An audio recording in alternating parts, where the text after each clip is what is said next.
Dear friends, welcome to Rome. I always wanted to say that. So, well, as a Roman citizen, welcome to Rome, and welcome to the 9th European Pro Bono Forum. We're extremely happy to have you here, of course. When I say 9th PILnet European Pro Bono Forum, there's several things that come to my mind. The first one, obviously, is 9th, and it's hard to believe that we're already doing this for 9 years. And I go back and I remember the very first one that we did in Budapest, Hungary, of about, some of you were there, some of you also have 9 forums on your belt, and where we're about 130, 40 people, 1/3 of them Americans, and 1/3 from Hungary. And there were 3 or 4 Germans and maybe 1 or 2 French, and not a single Italian, if I remember well, and we were brave enough to call it European. And here we are, 9 years later, in the Eternal City, who has been very gracious to us for more than a year and a half in preparations. And we have 360 participants from 40 countries. Less than 1/3 of them are from America. And we have 40 countries, not just in Europe. There are people here from Georgia and Jordan and Bhutan and China. There are more than 20 European countries also represented. So the forum has truly become not just a European event, but I dare to say probably one of the most important events of Pro Bono on international level. So thanks to all of you, and welcome here.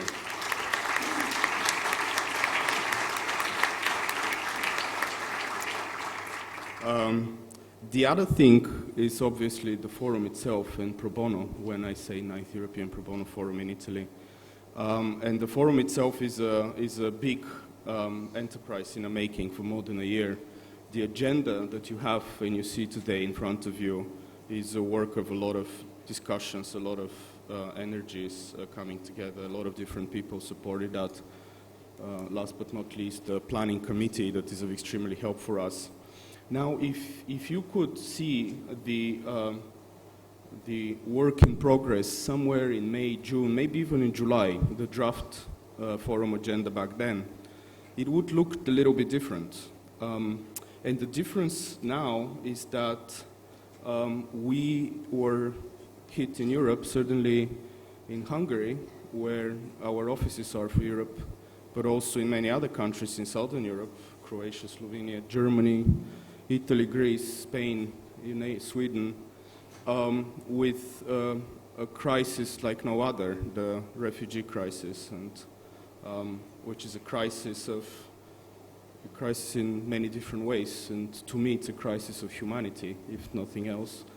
And we were sitting there in Budapest in our offices, 3-4 corners away from where thousands of people were camping on the train station, not being allowed to go in or out, and variety of different problems. And we were sitting there and saying, what can we do? This time is not somewhere else. It's in our courtyard. It's in front of us. And it was not easy. In the same time, for the past few months, I've been receiving calls from all of you, law firms and NGOs and law schools of what can we do together.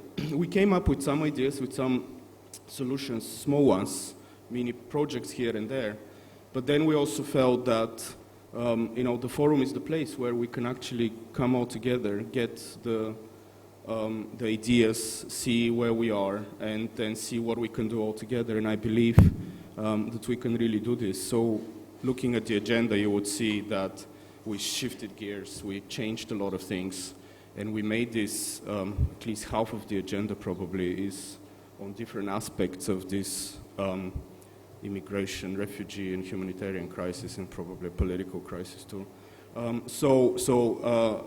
Please help us, and let's try to see what, I strongly believe that we can do a lot together. And the next 2 days is the place where we can move ahead, I think, and come up with some really good and practical ideas. The other thing, which I want to focus your attention, the forum agenda, which is probably not so visible, is another topic that is extremely important for us. And important really is not the right word. It's a huge worry for us.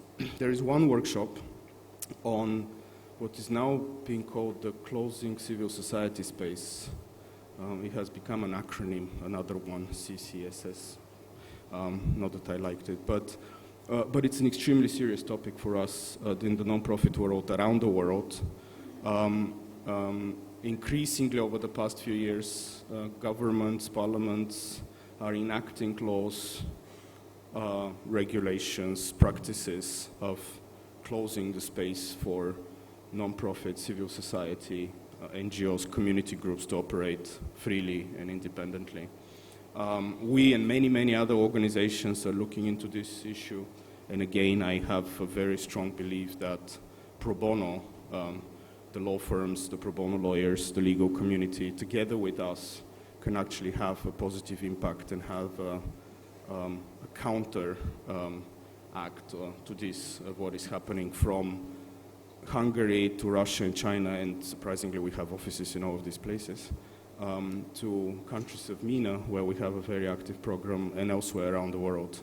It's a growing trend. It's a trend where we keep hearing that, people keep copy-pasting those laws, and this is the opposite of what, these are not good laws. And so anyway, it's an important workshop. It's only one workshop, but it's a very important topic for us, and now we will look for answers during these 2 days, but we'll definitely also look for answers afterwards, because this is not going to end and anytime soon, I'm afraid.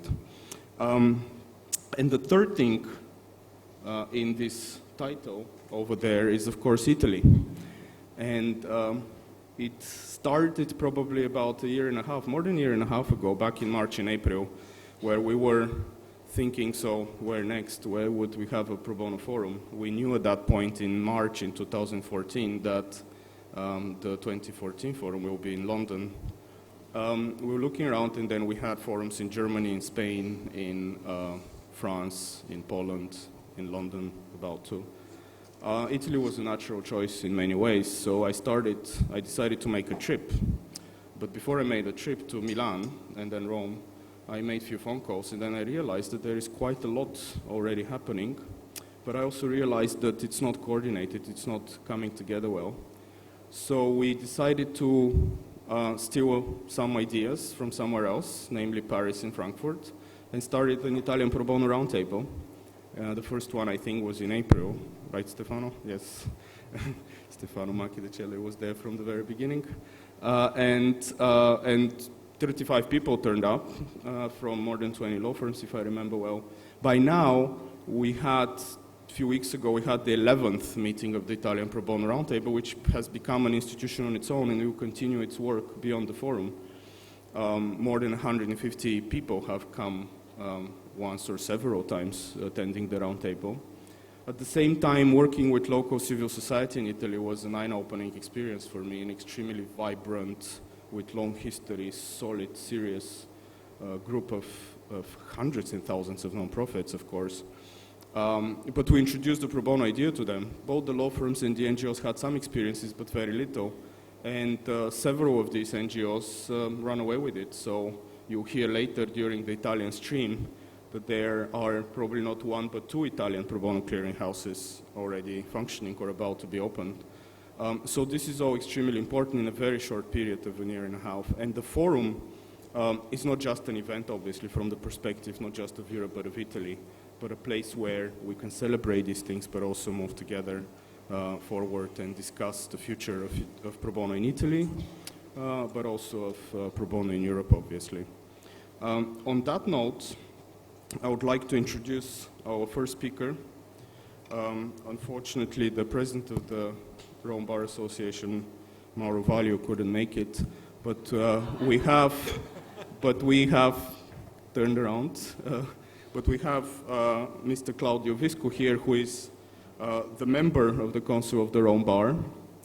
He's also the head of the working group of the Rome Bar on large law firms. And he is the vice chair of the International Bar Association Issues Commission, which deals with pro bono.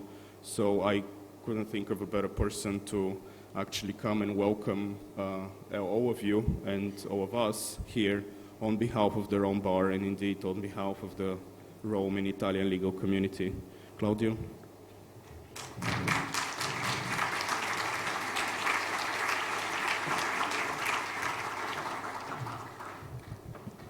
Thank you, Atanas. You did already the most important part, welcoming delegates to Rome, so I will not repeat myself. You did perfectly, and there is nothing to add other than we have organized a wonderful weather, and I think being mid-November, you should be particularly proud of what we have been able to achieve. Now, first of all, apologies from our president. Unfortunately, he was caught in a meeting with the president of the Supreme Court for organizational matter that he couldn't really decline. So, apologies. The fact that it's not here doesn't mean that the Rome Bar is not particularly keen about the activities of PILnet and in general about pro bono work in Italy and worldwide. As Atanas said, I'm representing the Rome Bar in the Council of the International Bar Association, and probably this brings me to the first of my consideration. Pro bono work, it's something that cannot be taken outside of a context. The context is that pro bono, in my view, can only be made in the framework of large organizations. If you without anticipating the subject matter of one of the sessions this morning, in Italy, the legal profession is still very fragmented. We have a large number of single practitioner or small law firms, which are law firms only because they are association of lawyers sharing expenses and not doing a real pool of their activities. Pro bono is something which is an activity which has cost, it requires an organization, so individual practitioners are probably not best positioned to do this type of activities, which means that pro bono work, in our view, can only be made in the framework of lawyers' organizations, which means law firms or lawyers' associations which are really acting in a coordinated way and with financial resources available. This is what the Rome Bar is actually doing. The Rome Bar has launched a couple of years ago a project which is specifically targeted to developing a culture of the legal profession in an organized and associated form. And this is very important because this is the first step then to get to areas like pro bono work, legal aid, legal education. This can only be made in this framework, and the Rome Bar is very committed to this project and the working group which has been working for more than 2 years to develop these areas. Pro bono, it's of course it's a Latin word, and we use it just omitting the last word of the Roman sentence. Is pro bono publico. It's pro bono for the public, and this is really the way the Rome Bar is interpreting this this project. They want to create a culture of law firms and profession carried out in an organized way in order to make it possible that initiatives like pro bono work, legal aid, or legal education, which are all aimed at promoting the rule of law and access to justice, can actually be performed in an effective way. This is done at the local level, and as I said, the Rome Bar is very much committed also at the level of international organization, in particular the IBA. I'm representing the IBA in the Council of the, I'm representing the Rome Bar in the Council of the IBA, and I'm now the Vice Chair of the Bar Issue Commission of the IBA.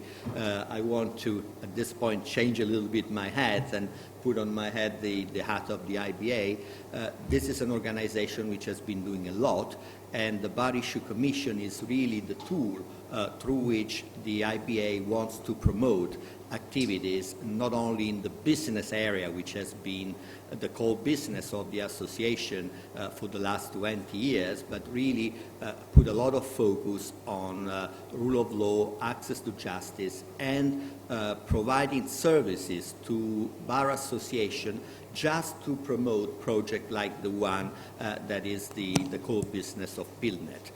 So the Bar Issue Commission of the IBA is really providing help to bar organizations in organizing legal training courses, in developing pro bono projects, and doing everything which could be useful or helpful to less established bar associations, especially in emerging or developing countries, to create a culture of legal aid and pro bono work.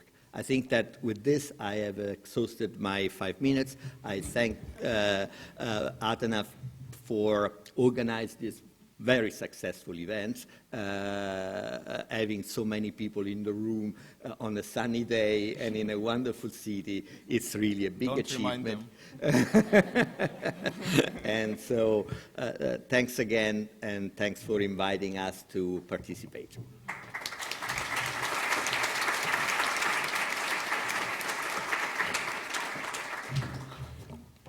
It's pouring rain outside, and it's terrible, so you don't want to go out. We thank you very much, Claudio, for this welcome, and I'm extremely, obviously we know that, but I'm extremely happy that for everyone here could hear how committed the Rome Bar is and the legal communities and the topics of access to justice, pro bono, and legal education indeed. Now I would like to introduce you to our keynote speaker, Ms. Irene Khan. She was born in Bangladesh and studied law in the University of Manchester and Harvard Law School. She was the Secretary General of Amnesty International between 2001 and 2009. She's a member of the World Bank Advisory Council on Gender and Development, and she received the Sydney Peace Prize in 2006 for her work to end violence against women and girls.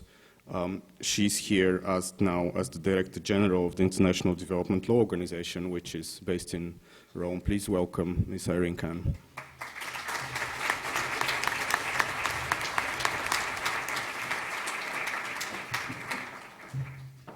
Well, good morning, everyone. Let me say what a great pleasure it is to be here this morning, and I'm really, really sorry that you don't have a window. The weather outside is beautiful, as everyone has been saying. I do hope you will have some time to get out and enjoy that. Well, first of all, let me congratulate you for the work you are doing as pro bono lawyers, and as pro bono lawyers. You heard my civil society background. I was head of Amnesty International for 9 years, but prior to that, for 21 years, I worked for the UN High Commissioner for Refugees. So given the subject that you will be discussing today a lot, I'm very pleased to have this opportunity to speak to you. I'm now heading an organization called the International Development Law Organization. And I want to take 2 minutes to tell you about it because it is all about lawyers. This organization was established in 1983 by 3 lawyers, 2 Americans, 1 French lawyer, who had been working in developing countries for a number of years and had realized, this is way back in the early 80s, had realized that developing countries did not have the capacity to be able to negotiate contracts or to be able to defend their own interests in national and international law scenarios. So they decided to establish an organization here in Rome called the International Development Law Organization, the purpose of which was to advance the rule of law for the cause of development. 5 years, and it was then an NGO, a non-profit. 5 years later, it became an intergovernmental organization. A group of governments came together, they wrote up a treaty, and they created an international organization outside the UN system. But in 2001, we actually were recognized by the UN General Assembly. So we are like, an equivalent would be the International Organization for Migration and others, international organizations that are outside the UN linked to it. But the story of this organization is interesting because this all happened at the time when, in the 80s, when, as you know, the Iron Curtain was coming down, Europe was opening up, and IDLO then went out to build the capacity of governments to advance the rule of law, but it also worked with civil society organizations to ensure access to justice. And today we are present in over 30 countries around the world. We have a multi-million dollar budget, but we are always looking for more money. And we work a lot with lawyers. Over the years, we have actually had interaction. We have an alumni group of 26,000 lawyers around the world who have worked with us in one way or the other. In the early days, we did a lot of training. Many of them were trained with us. Now we have programs, legal technical assistance programs in different countries. For example, in Afghanistan, we are working with the entire criminal justice sector, prosecutors, investigators, the judges, the defense lawyers, to train them and to enable them to take responsibility for their own continuing legal profession. We work a lot on women's projects, on constitutional reform projects, health law. There's a whole range of issues. I have a colleague here who can tell you more about it. But the reason why I'm giving you that little spiel, free ad for my organization, is because the point I want to make to you today is that the rule of law is in a state of crisis. And we, as lawyers, ought to be very worried about it. We use that term, the rule of law, in a far too facile way, far too easily. But stop and think for a moment what it is.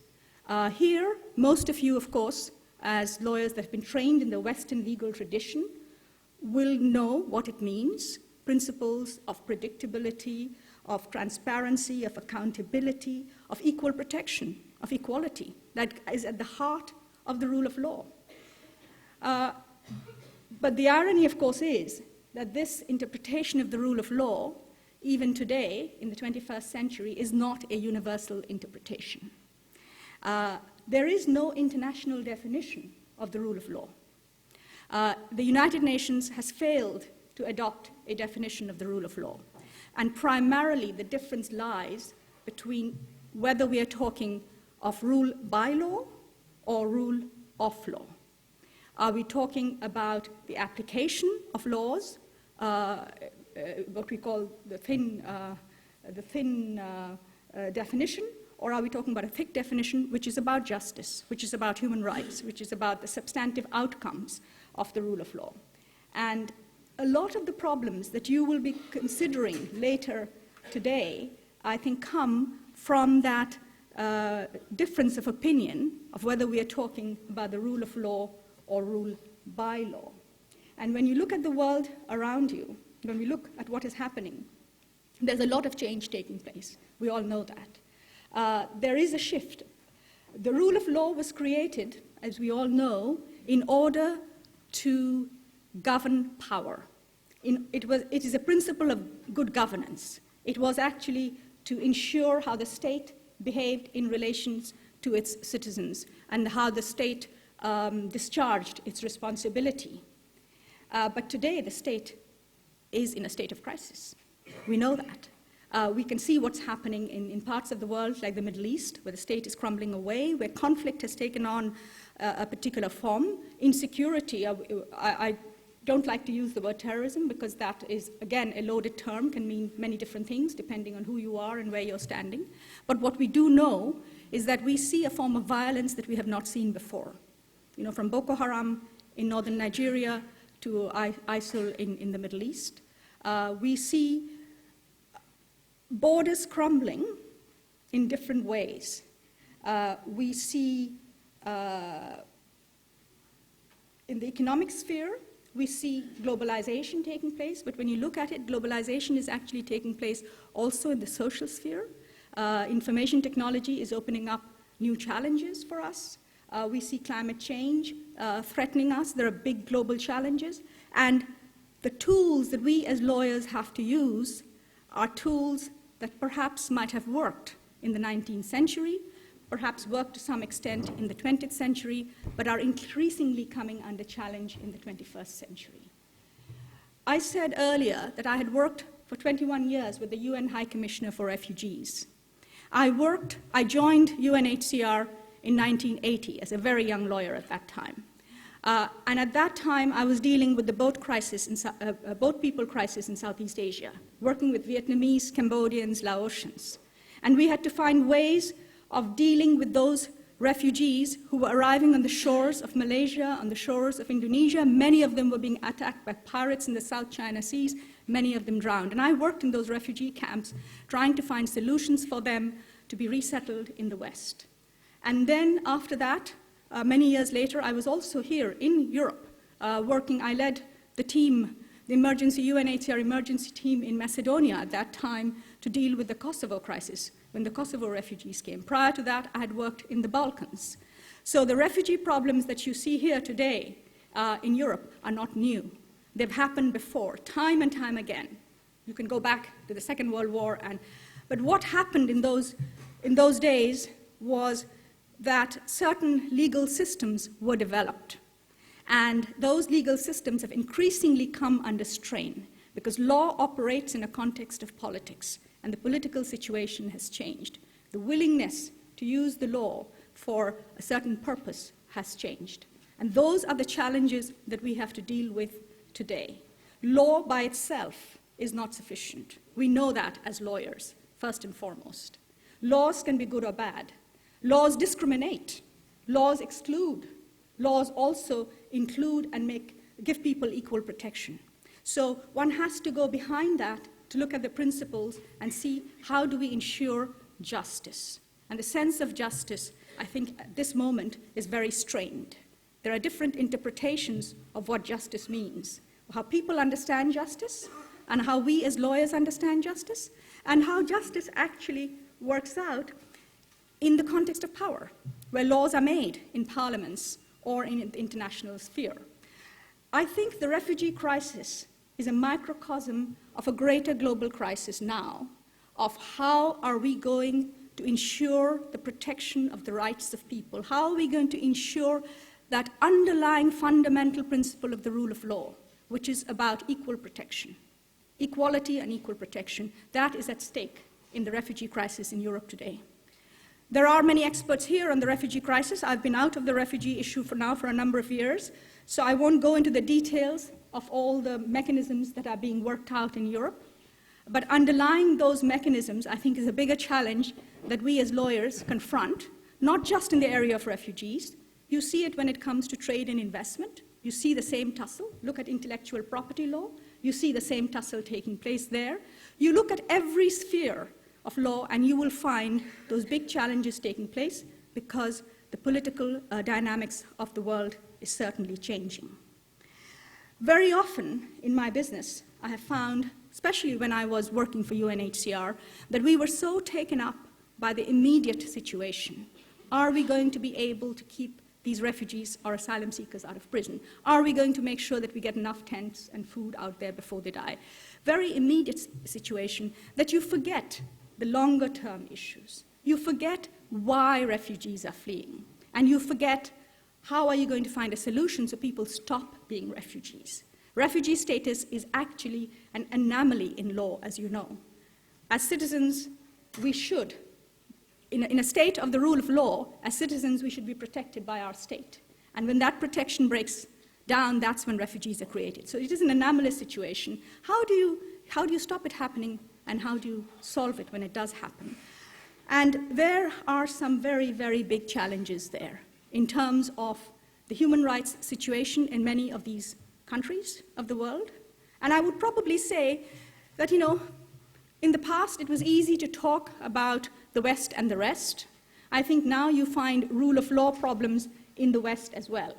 I have been living for the past few years in Italy, but I'm sure my Italian colleagues here would reinforce the need for a shake-up in the rule of law in this country too.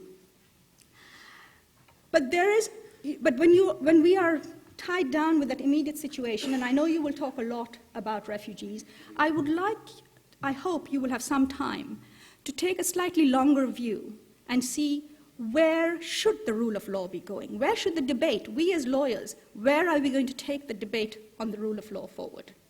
And there is something happening, something that has happened recently that hasn't got the attention that it should get because of the immediacy of the crisis of refugees. In September this year, at the United Nations, there was a summit. And the purpose of that summit was with about, I think there were, Pope Francis was certainly there, but also heads of states from something like 180 countries turned up. And the purpose there was to adopt a new agenda for development. It is called the 2030 Agenda for Sustainable Development. Now that, we have heard those things before. There were the Millennium Development Goals, there are all kinds of new pacts on development taking place. What was very interesting about this agenda, and this agenda was developed through wide consultation with civil society, different types of people, different groups of people, and so on. So it wasn't only governments sitting in New York.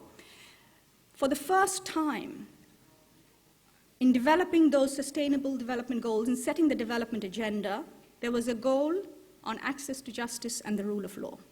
And that, to me, is a sea change in international policy. For the first time, governments were coming around the table and saying, there is nothing that we can do about health, education, hunger, climate change, if we do not get the rule of law right, if we do not look at our principles of governance, if we do not ensure access to justice. It wasn't an easy discussion at all. My organization was deeply involved in it. We championed very hard for the inclusion of the rule of law, and we know it was hugely controversial. For many developing countries, they saw that as human rights conditionality. By that they mean aid being conditioned on the performance of their human rights, and they, of course, see human rights as a Western trap, by which Western governments will put impossible demands on them that they cannot live up to. For developed countries, of course, it was equally important that this issue be on the agenda. And so it became a very hotly debated issue, but at the end of the day, I think governments listened to their citizens. People around the world are demanding justice. They are demanding the rule of law. It is there on the agenda. And it is there. And it is not only there as a goal number 16, which is about rule of law, good governance, democracy. It is actually cutting across the whole development agenda. For the first time, we see references to equity, to equality, to non-discrimination, to women's access to land, and so on. So right across the development agenda, you have a different perspective. And what I would hope that here in your discussions, as you get down into the weeds to look at the problems of today, that you are going to look out at that wider vision that global citizenry have put together about how they envision a world in which there is equal protection, equality, rule of law, and access to justice for all. And what we as lawyers can do to promote that. It means building better institutions. It also means empowering civil society to hold those institutions to account. There is a supply and a demand theory, as we know in economics. It works equally in the area of justice. The supply, the institutions work well when there is demand from people and people are able to hold those institutions to account. And I think that applies as much here in Western Europe as it does in North Africa or in Southeast Asia or in Latin America or anywhere else in the world. And today, there is pressure on civil society. There is huge pressure on civil society. I see the legal community as part of civil society. But there is a lot of pressure on NGOs. I mean, only the other day we read about in the news about the human rights activist in Egypt, Hossam, who had been arrested, now released. He was released because of pressure from civil society. He was released because of international public opinion. And I think as lawyers, you need to be very linked and aware of what is happening in civil society and how can you strengthen civil society and be part of it. I said earlier that IDLO has something like 26,000 alumni. Many of our alumni are actually members of bar associations. Some of them are now in the judiciary, and some very successful ones have become ministers of justice and so on. Of course, you can see what law does. It empowers you to go out and play that active role. Because law works well when there is a sense of justice, when the principles of justice are incorporated, and when it actually is seen as service-oriented. The rule of law has to serve people. Too often, I think, as lawyers, we get interested in the rules, how are rules applied, and we forget what the outcomes are about. I'm going to stop here now, because I know you have a long agenda today, but as you go about your work, I hope you will remember the principles of the rule of law, how we apply them, how we empower people to change, to adjust those principles to this really dynamic situation through which we are living. But at the end of the day, it is about justice. And the strapline of my organization is about creating a culture of justice. And I want to end with a little anecdote from my time when I was head of Amnesty International. I visited Darfur. This was, I think, in 2003. And we went into a very remote village. I sat there, talked to the refugees there. Of course, they had no idea what Amnesty International was. They had no clue who we were, where we had come from. But they were very, very glad to talk to us because we were there to listen to them. And I heard a story about this woman who had walked, she had come from a village which had been bombed by the government at that time, and all the men had died and the women had to bury the dead. And then she had walked with her 2 little grandchildren for miles and miles and miles and come to this refugee camp in El Geneina. And when I sat down with her and she was talking, and one word she kept mentioning was, I want justice. I want justice. She didn't understand human rights, but she said, I want justice. And there in the middle of El Geneina, in the middle of nowhere in Western Sudan, to hear this woman talking about justice, you realize that the one principle that binds us really is this principle of justice. So whether you're talking about refugees, human trafficking, whether you're talking about violence against women, the common thread is justice. And we as lawyers need to see whether justice is served. And that justice is not necessarily just a tennis match of making sure in an adversarial system, for example, a tennis match that we play as lawyers very often in courts. It's not about making sure whether rules, contractual rules necessarily are working. It's actually making sure whether all those systems help to promote justice in the bigger sense. And I think through your pro bono work that you're doing, through the support that you give to civil society, I think you are very much on the right track. And I hope very much that you will continue spreading this culture of justice through your work. So congratulations for what you're doing and great success, hopefully, in your conference.